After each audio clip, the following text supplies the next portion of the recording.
All right, so Hefeweizens, those fantastic wheat beers that sprung in Germany with those fantastic phenolic aromas like bananas, balanced out with the spice and the refreshness of a wheat beer.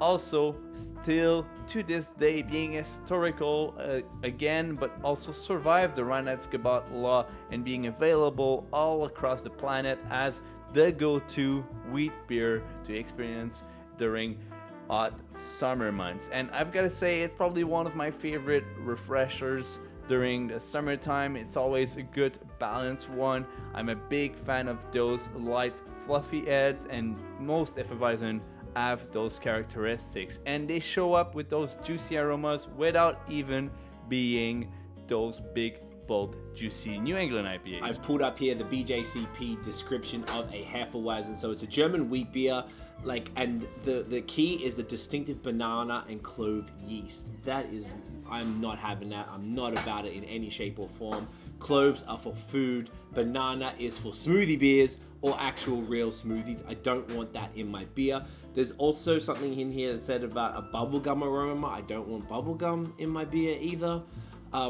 This is just, I understand it's a classic style, but it's something I was into like 10 years ago when I didn't know jack. I had a beta palate. I was learning about beer, and I drink these now and I cringe. I can't get through more than a couple of sips of these things. They're sweet and sticky, and just all the banana phenolic vibes. It's just, keep it. I didn't want to say anymore. No.